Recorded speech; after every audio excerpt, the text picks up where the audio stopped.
যুবদল নেতার মৃত্যুর ঘটনা দ্রুত তদন্তের নির্দেশ। ফ্যাসিবাদী আমলকেই মনে করিয়ে দেয় বিচার বহির্ভূত হত্যা।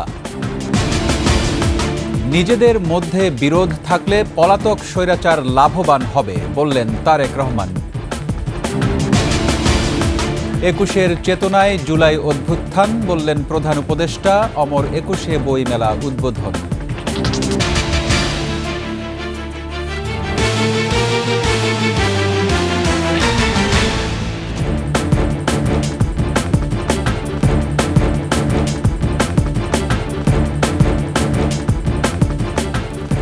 শুনছিলেন সংবাদ শিরোনাম। আমন্ত্রণ ২১-এর সংবাদে, সাথে আছি রক্তিম ত্রিপুরা। দর্শক, ২১-এ টেলিভিশনের সংবাদ একই সাথে সরাসরি দেখতে পাবেন আমাদের ফেসবুক পেজ www.facebook.com/21e24 অনলাইনে। এছাড়া সাবস্ক্রাইব করতে পারেন www.youtube.com/@21eTV চ্যানেলে। কুমিল্লায় যৌথ বাহিনীর হেফাজতে যুবদল নেতা তৌহিদুল ইসলামের মৃত্যুর ঘটনায় দ্রুত তদন্তের নির্দেশ দিয়েছে সরকার। প্রধান উপদেষ্টার প্রেস উইংয়ের বিবৃতিতে একথা জানানো হয়েছে। এদিকে যুবদল নেতার মৃত্যুর ঘটনায় সেনা ক্যাম্পের কমান্ডারকে প্রত্যাহার করা হয়েছে বলে জানিয়েছে আন্তঃবাহিনী জনসংযোগ পরিদপ্তর ISPR। অন্যদিকে দোষীদের বিচারের দাবিতে মানববন্ধন করেছেন নিহতের স্বজন ও এলাকাবাসী। গভীর উদ্বেগ ও ক্ষোভ প্রকাশ করে ঘটনার সঙ্গে জড়িতদের বিচার দাবি করেছে বিভিন্ন রাজনৈতিক দল ও মানবাধিকার সংগঠন।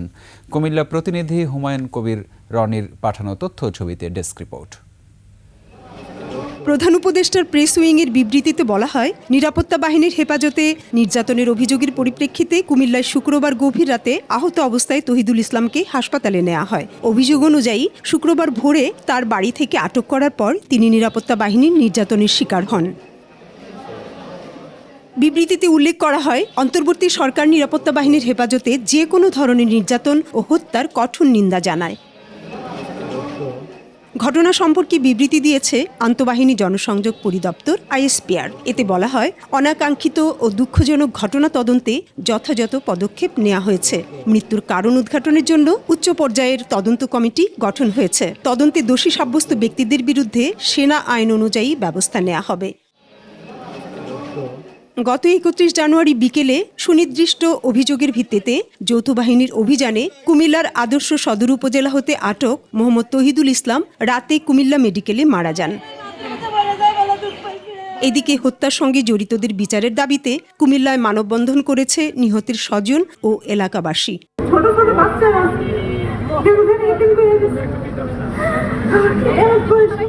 আজকে বিকালের মধ্যেই বলছে ওনারা আমাদের সাথে বসবেন, আমাদের সাথে কথা বলবেন এবং আমাদের সবার যে ক্ষোভ, যে বিচার, ওনারা সেটা ব্যবস্থা করবেন।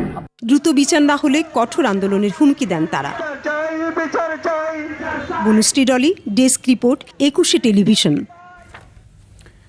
হাসিনা আমলের মতো বিচার বহির্ভূত হত্যা আর দেখতে চায় না বিএনপি।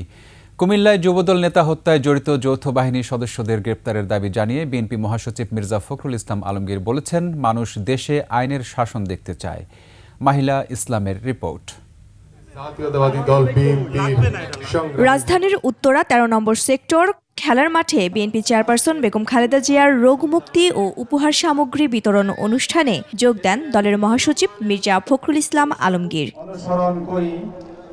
এ সময় বিএনপি মহাসচিব কুমিল্লায় যৌথ বাহিনীর হাতে আটক যুবদল নেতা তৌহিদুল ইসলামের মৃত্যুর ঘটনায় উদ্বেগ ও উৎকণ্ঠা জানান। বলেন, এমন বিচার বহির্ভূত হত্যা ফ্যাসিবাদী আমলকেই মনে করিয়ে দেয়। হাসিনার বিরুদ্ধে কথা বলেছি আমরা, অন্যায়ভাবে গ্রেফতার করার বিরুদ্ধে কথা বলেছি।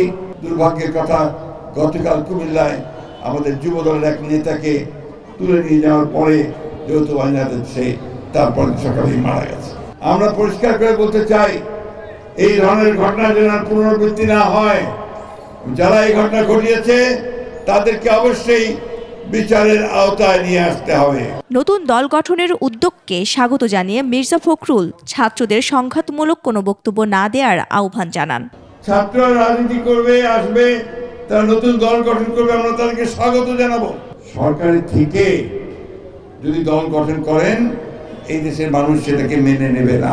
একই সঙ্গে আপনাদেরকে অনুরোধটুকু জানাবো, অযথা সংঘাতমূলক কোনো কথাবার্তা রাজনীতির মধ্যে না আনাই ভালো হবে। এদিকে কুমিল্লায় যুবদল নেতা হত্যার ঘটনাকে শেখ হাসিনা সরকারের সাথে তুলনা করেন বিএনপি নেতা রুহুল কবির রিজভী। ডক্টর ইউনূস নির্বাচিত সরকার না হলেও সমস্ত রাজনৈতিক দলের সমর্থিত সরকার, অর্থাৎ জনগণের সমর্থন আছে, কিন্তু সেই সরকারে আবার হাসিনার আমলের পুনরাবৃত্তি হবে। একজন যুবকর্মী বা যুব নেতা অপরাধী হলেও আপনি তাকে তো পুলিশের মাধ্যমে 24 ঘন্টার মধ্যে আদালতে তাকে পেশ করবে। বিএনপি নেতাদের অভিযোগ, জুলাই অভ্যুত্থানে গড়ে ওঠা জাতীয় ঐক্য নষ্টের ষড়যন্ত্র হচ্ছে। দেশ বিদেশ থেকে তো চক্রান্ত ষড়যন্ত্র তো যাচ্ছে না। মাহিলা ইসলাম, 21 টেলিভিশন, ঢাকা। নিজেদের মধ্যে বিরোধ থাকলে পলাতক স্বৈরাচার লাভবান হবে বলে মন্তব্য করেছেন বিএনপির ভারপ্রাপ্ত চেয়ারম্যান তারেক রহমান। দেশকে এগিয়ে নিতে ঐক্যের বিকল্প নেই বলেও জানান তিনি। ব্রাহ্মণবাড়িয়া প্রতিনিধি মীর মোহাম্মদ শাহিনের সহায়তায় সমর ইসলামের ডেস্ক রিপোর্ট। এক যুগ পর আশুগঞ্জ উপজেলার আব্বাসউদ্দিন কলেজ মাঠে ব্রাহ্মণবাড়িয়া জেলা বিএনপির সম্মেলন। প্রধান অতিথি হিসেবে ভার্চুয়ালি যুক্ত হন বিএনপির ভারপ্রাপ্ত চেয়ারম্যান তারেক রহমান। বলেন, স্বৈরাচারের মাথা পালিয়ে গেলেও অবশিষ্ট রয়ে গেছে, তারা যাতে মাথা চাড়া দিয়ে উঠতে না পারে সেজন্য সবাইকে সতর্ক থাকার আহ্বান জানান তারেক রহমান। স্বৈরাচারের কিছু কিছু অবশিষ্ট এখনো রয়ে গিয়েছে বাংলাদেশে। এরা বিভিন্নভাবে মাথা চাড়া দেবার চেষ্টা করছে। তাদের এই লক্ষ্যকে আমরা হাসিল করতে দিতে পারি না। রাষ্ট্র পুনর্গঠনের কাজ থেকে পিছিয়ে গেলে দেশ এবং দেশের মানুষ ক্ষতিগ্রস্ত হবে বলেও মন্তব্য করেন তারেক রহমান। নিজেদের স্বার্থ রক্ষার জন্য যদি তর্ক বিতর্কে লিপ্তে থাকি, পালিয়ে যাওয়া স্বৈরাচার হবে সবচেয়ে বড় লাভবান। দীর্ঘদিন পর সম্মেলন ঘিরে নেতাকর্মীদের মধ্যে বাঁধ ভাঙা উচ্ছ্বাস। সকাল থেকেই জেলা উপজেলা সহ বিভিন্ন এলাকা থেকে নেতাকর্মীরা মিছিল নিয়ে সমাবেশস্থলে যোগ দেন। জনগণের মতামতের ভিত্তিতেই সিদ্ধান্ত গ্রহণ করা হয়। সমর ইসলাম, ডেস্ক রিপোর্ট, 21 টেলিভিশন। অমর 21 বইমেলার খবর।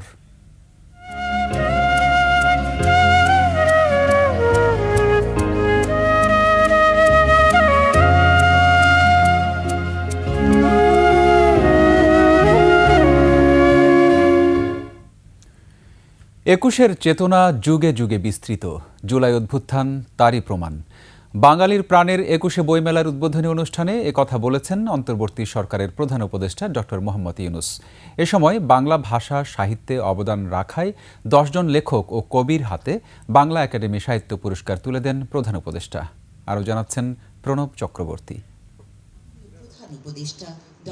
জুলাই গণ অভ্যুত্থান, নতুন বাংলাদেশ বিনির্মাণ, এই প্রতিপাদ্যে আজ থেকে শুরু হলো অমর 21 বইমেলা। ছাত্র জনতার অভ্যুত্থানে আওয়ামী লীগ সরকারের পতন হয়েছে, তাই অন্য বছরের তুলনায় এবারে 21 বইমেলার প্রেক্ষাপটও ভিন্ন।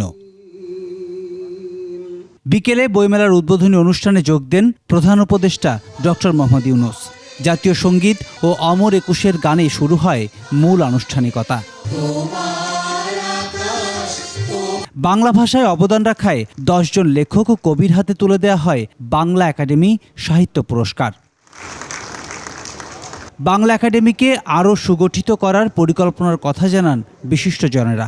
চেয়েছি মানুষ বইয়ের আবহে মুক্তির বার্তা আর রাষ্ট্রীয় পুনর্গঠনের আকুতি উদযাপন করুক।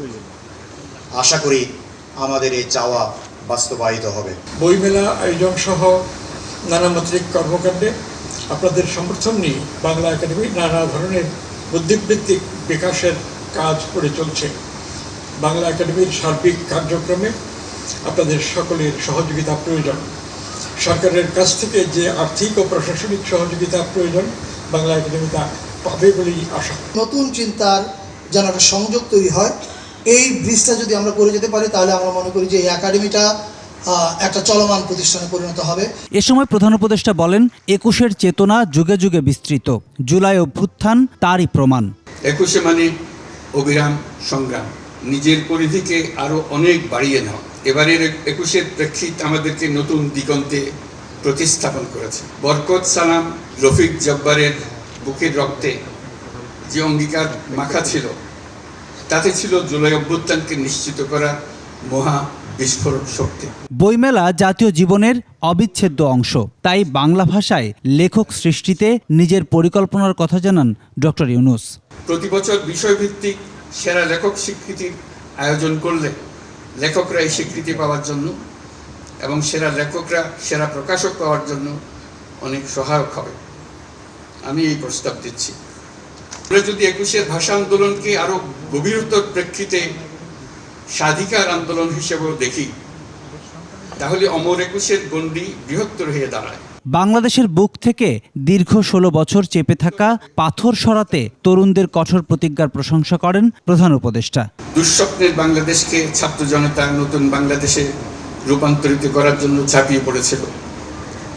তারা অসম্ভবকে সম্ভব করে দেখিয়েছে। আমাদের তরুণ তরুণী, কিশোর কিশোরী রাস্তার দেয়ালে দেয়ালে তাদের শব্দগুলো, তাদের আকাঙ্ক্ষাগুলো, তাদের দাবিগুলো অবিশ্বাস্য দৃঢ়তা এঁকে দিয়েছে। আমাদের রাস্তার দেয়াল এখন ঐতিহাসিক দলিলে রূপান্তরিত হয়ে গেছে। এ সময় মাসব্যাপী বইমেলার উদ্বোধন ঘোষণা করেন ডক্টর ইউনূস। ২১শে বইমেলা ২০২৫-এর শুভ উদ্বোধন ঘোষণা করছে। পরে প্রধান উপদেষ্টা গুণীজনদের নিয়ে ঘুরে দেখেন বইমেলা। বইয়ের বৈচিত্র্য নিয়ে কথা বলেন স্টল মালিকদের সাথে। ২৮ ফেব্রুয়ারি পর্যন্ত চলবে অমর ২১শে বইমেলা। প্রণব চক্রবর্তী, ২১শে টেলিভিশন, ঢাকা। নিচ্ছি সংবাদ বিরতি, ফিরে এসে অন্যান্য সংবাদের সঙ্গে আরও যা থাকছে। আশুলিয়ায় ছাত্র আন্দোলনে পুড়িয়ে হত্যা করা ৪ মরদেহ কবর থেকে উত্তোলন।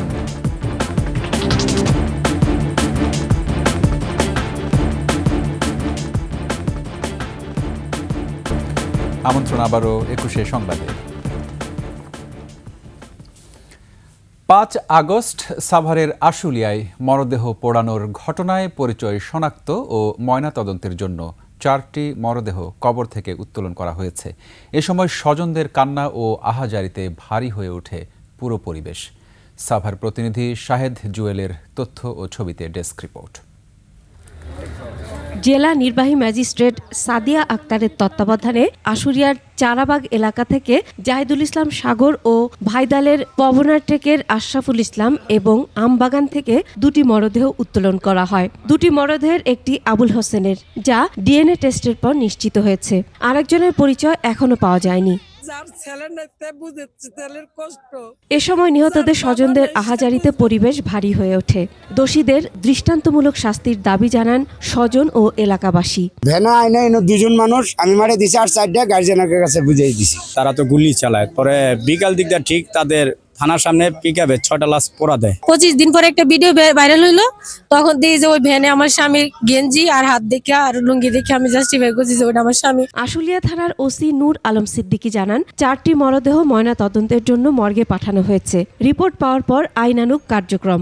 মোট 4টা লাশ উত্তোলন হচ্ছে, এখানে 2টা, বাকি 2টা অলরেডি উত্তোলন করে আমরা মৃত্যুর সঠিক নির্ণয়ের জন্য আমরা লাস্ট পোস্টমর্টমে প্রেরণ করেছি। নির্বাহী ম্যাজিস্ট্রেট সাদিয়া আক্তার বলেন, আদালতের নির্দেশেই এ কার্যক্রম। ময়না তদন্ত ও ডিএনএ টেস্টের জন্য দেহাবশেষগুলো পাঠিয়ে দেওয়া হবে। বিজ্ঞ আদালত থেকে আমাদের কাছে আদেশ যা এসেছে সে অনুযায়ী আমরা কাজ করছি। এখানে কবর শনাক্তকরণের জন্য এবং লাশ শনাক্তকরণের জন্য আরেকজন অজ্ঞাতনামা ব্যক্তির লাশ উত্তোলন করা হচ্ছে। ৫ আগস্ট বিকেলে ছাত্র জনতার আন্দোলনে আশুলিয়ার নবীনগর চন্দ্রা সড়কের থানা সংলগ্ন বাইপাইল এলাকা হয়ে ওঠে রণক্ষেত্র। সে সময় পুলিশের ছোড়া গুলিতে হতাহত হয় অনেকে। পরে থানার সামনে একটি পিকআপ ভ্যানে মরদেহগুলো পুড়িয়ে দেওয়ার ফুটেজ সামাজিক যোগাযোগ মাধ্যমে ছড়িয়ে পড়ে।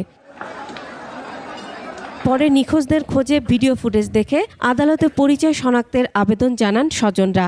সে আবেদন ও আসামিদের স্বীকারোক্তি অনুযায়ী আদালতের নির্দেশে আজ 4টি মরদেহ উত্তোলন করা হয়। মাসুমা লিসা, ডেস্ক রিপোর্ট, ২১শে টেলিভিশন। এবার আভিভা ফিনান্স লিমিটেড বাণিজ্য সংবাদ।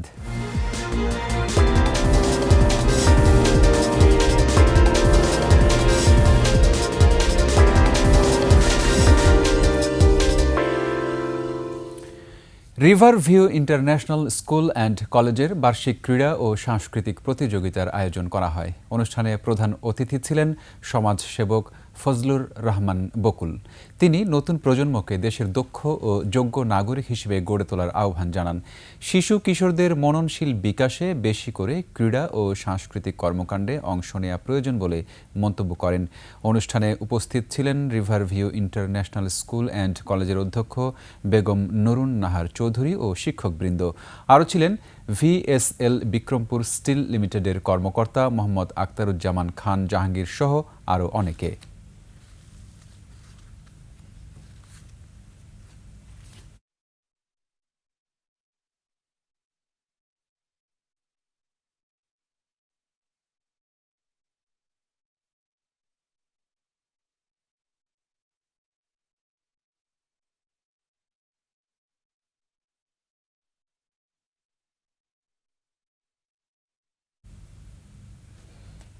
শেষ করছি ২১শে সংবাদ। যাবার আগে সংবাদ শিরোনামগুলো আরও একবার।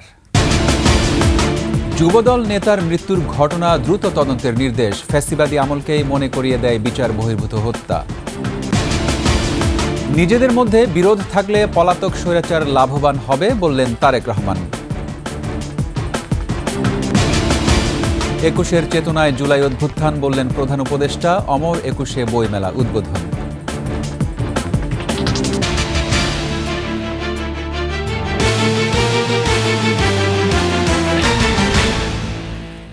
সর্বশেষ সংবাদ জানতে ডায়াল করুন 2021 নম্বরে আর ভিজিট করুন 21-tv.com ওয়েবসাইটে। ফেসবুকে ভিজিট করতে পারেন www.facebook.com/2124 অনলাইনে। এছাড়া সাবস্ক্রাইব করতে পারেন www.youtube.com/@21etv চ্যানেলে। এতক্ষণ সঙ্গে থাকার জন্য ধন্যবাদ। পরবর্তী সংবাদ রাত 11টায় দেখার আমন্ত্রণ রইল। ২১-এর সাথেই থাকুন।